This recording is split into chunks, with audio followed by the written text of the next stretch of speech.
Wow, wow, wow. Kita mulakan video dengan memberikan tepukan gemuruh. Bukan untuk Argentina, tetapi untuk Cabo Verde atas performance yang sangat-sangat menakjubkan menentang juara bertahan. Sebuah negara kecil di Afrika yang mana rakyatnya lebih kurang 550,000 sahaja, tak sampai pun 1 juta. Kalau nak bagi konteks, rakyat Malaysia lebih kurang 36 juta. Yang ini tak sampai 1 juta, tapi berjaya memberikan fight dekat Argentina sampai ke extra time.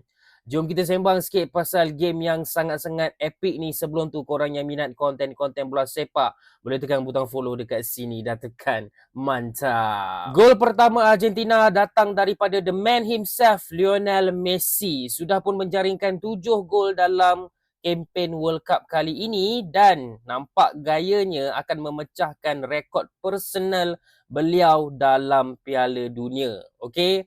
Waktu Argentina leading 1-0, Messi dah awal-awal dah kalahkan Vozinha. Aku expect Argentina ni macam akan cruising lah. Mungkin akan tambah 1 lagi gol ke, ataupun tambah lagi 2 gol ke, menang 3-1 ke, menang 2-0 ke. Tapi mungkin player-player Argentina ni tak bersungguh-sungguh untuk finish the game. Okay, akhirnya diorang terciduk, guys. Yes, dekat separuh masa kedua, diorang terciduk apabila Cabo Verde menyamakan kedudukan. Lepas dah seri 1-1 dekat second half tu, barulah player-player ni nak bersungguh serang bertubi-tubi, create many chances as possible. Okay, cuba meletakkan bola dalam kotak penalti dengan cara crossing, dengan cara through ball, passing, semua benda lah diorang cuba untuk menang sebelum extra time.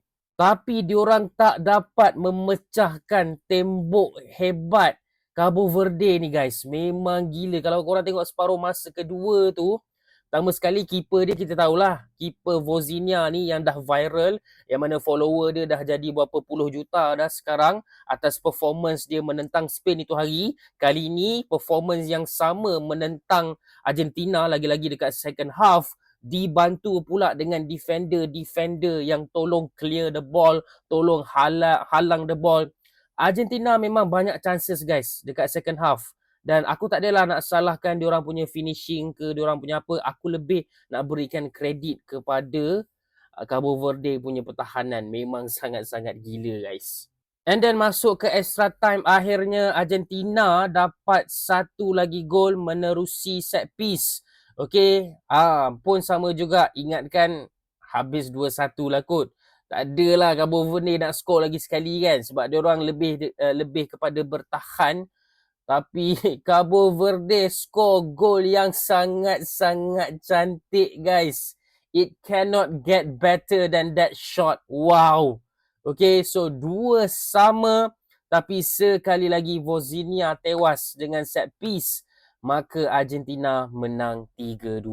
Nampaknya even bomoh power daripada Afrika pun tak dapat nak mengalahkan Messi dan juga Argentina. Tapi power jugalah bomoh ni. Dia buat Argentina ni hampir-hampir kalah. Okay, sampai ke 10 minit terakhir barulah dapat pemenang, dan pemenangnya adalah Argentina.